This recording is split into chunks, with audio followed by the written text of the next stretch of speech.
ஆட்சி தொக்கு வழங்கும் மணிச் செய்திகள். இணைந்து வழங்குபவர்கள் அரசன் சோ. ரொம்ப ரொம்ப நல்ல சோ.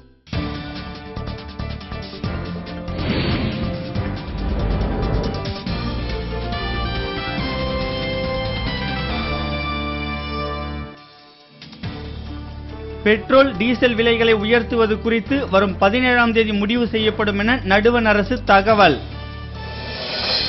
கனிமொழி வரும் 12, 13ஆம் தேதிகளில் நேரில் முன்னிலையாவதிலிருந்து விலக்கு அளித்து டெல்லி நீதிமன்றம் அனுமதி.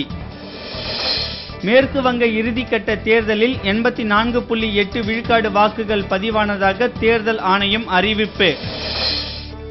பிணையில் விடுவிக்கப்பட்ட பினாக் சென் விருது பெறுவதற்காக தென்கொரியா செல்ல நீதிமன்றம் அனுமதி. சேலம் மாவட்டம் ஆத்தூர் அருகே குட்டையில் முகம் கழுவ சென்ற 2 சிறுமிகள் புதை மணலில் சிக்கி பலி.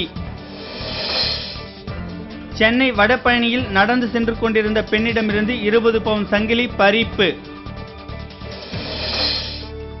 நெல்லையில் தானி விற்பனை நடுவத்தில் ஏற்பட்ட தீ விபத்தில் 7 லட்சம் ரூபாய் பொருட்கள் சேதம். தேனியில் தடை செய்யப்பட்ட நெகிழி பொருட்கள் பறிமுதல். நகராட்சி அதிகாரிகள் நடவடிக்கை. தாவூத் இப்ராஹிம் பாகிஸ்தானில் இல்லை என அந்நாட்டு உள்துறை அமைச்சர் ரகுமான் மாலிக் விளக்கம்.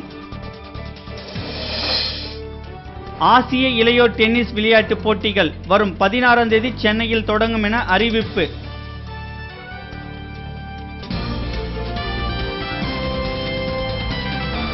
மணிச் செய்திகள் வழங்கியவர்கள். ஆட்சியில் இப்போது 10 விதமான சுவைகளில் தொக்கு வகைகள். இணைந்து வழங்கியவர்கள் அரசன் சோ. ரொம்ப ரொம்ப நல்ல சோ.